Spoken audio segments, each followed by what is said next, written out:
You're standing in a mud brick courtyard in Thebes, 1279 BCE, and a 19-year-old boy is being handed a crook and a flail, the literal symbols of a god.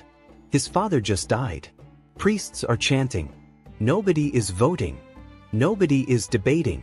And yet, somehow, everyone in that courtyard already half expects the outcome, and half fears it could still go wrong. Here's the surprising part. The obvious heir lost the throne more often than you'd think. Egypt ran for 3,000 years without a written rule of succession. No constitution. No line of primogeniture carved in stone. Just religion, politics, and a terrifying amount of improvisation. So today we're going deep on one question, not a tour of pyramids, not a highlight reel of famous names. Just this, how did Egypt actually pick a pharaoh? We'll get into royal bloodlines that weren't as clean as they look, the priesthood that could quietly veto a king, women who ruled without the title king ever changing, a coronation ritual copied for 2,000 years, and one plot twist about divine right that changes how you should read every king list you've ever seen. Let's go. We actually know an enormous amount about ancient Egypt. Its tax records, its medical texts, its love poetry. But succession is different, because the people writing the history were the same people whose job was to make the current king look inevitable. Egyptian scribes didn't record, "Here's how we picked him." They recorded, "The gods chose him," after the fact, every time. That's not an accident, that's the job. So this episode is detective work.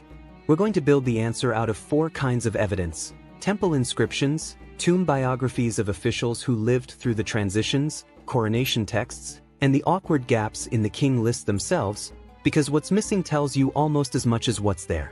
Here's the idea that reorganizes everything. It's usually translated as truth or order, but that undersells it. Ma'at was the cosmic balance of the universe, the thing keeping chaos, flood, and famine at bay, and the pharaoh's entire job description was to personally maintain it. Not govern. Maintain cosmic order. That single idea is why succession looks the way it does. A pharaoh wasn't hired for competence. He was needed to keep the universe from unraveling. Scholars still debate how literally ordinary Egyptians took this versus how much was political theater. We don't have a way to poll a farmer in 1300 BC. But hold on to Ma'at. We're coming back to it, because it explains the strangest succession stories in this episode. Popular claim: pharaohs passed the throne father to eldest son, clean and simple. The evidence says otherwise. Look at the Turin King List, a papyrus from around 1200 BC. It's basically Egypt's own administrative record of its kings, and it has gaps, co-regencies, and names historians still argue over. Thutmose III wasn't his father's intended heir by birth order. His path to sole rule involved his stepmother, Hatshepsut, ruling as full pharaoh for 2 decades first. Here's my favorite detail. Hatshepsut is depicted in temple reliefs at Deir el-Bahri with a false beard, a ceremonial one, part of the regalia, because pharaoh was a role and the role's iconography was male. That's not deception exactly, it's closer to a modern politician wearing the expected uniform of an office originally designed for someone else. Modern comparison: think of a family business where the obvious successor is passed over for a sibling or in-law who actually has the institutional backing, messy, political, and retroactively justified as destiny. The temple of Ammonius at Karnak wasn't just religious. By the New Kingdom, its priesthood controlled staggering amounts of land and grain. That's economic power, and economic power gets a vote whether or not it's written down. The clearest record we have is the oracle tradition, text describing a statue of Ammonius being carried in procession and supposedly nodding toward a chosen candidate. Thutmose III's own inscriptions claim exactly this happened to him as a young priest. Was it genuine religious experience, stage-managed theater, or some blend historians still argue about? We don't know, and any documentary that tells you definitively is overselling the evidence. What we do know: the priesthood's blessing mattered enough that kings bothered securing it. Whatever the politics behind the scenes, the public mechanism was ritual, and it was remarkably consistent for 2,000 years.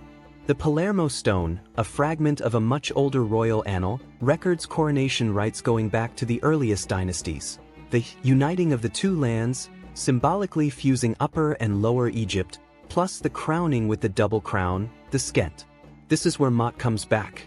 The coronation wasn't a legal transfer of office. It was a ritual recreation of the world's original order, with the new king standing in for the god Horus. That's why even kings who took the throne through violence or court intrigue still performed the identical ceremony. The ritual didn't ask, "Did you get here fairly?" It asked, "Are you now performing the role correctly?" The clearest proof that succession wasn't automatic is what happened when it failed. The Amarna period, under Akhenaten, is the sharpest case. His religious upheaval left such a contested aftermath that Tutankhamun took the throne around age 9, almost certainly propped up by senior officials like I and the general Hormheb, both of whom later became pharaoh themselves without clear bloodline claims at all. Weak evidence warning. We don't have Tutankhamun's own account of any of this. Nearly everything we infer comes from monuments erected by the men who succeeded him, which is exactly the kind of source that flatters the writer.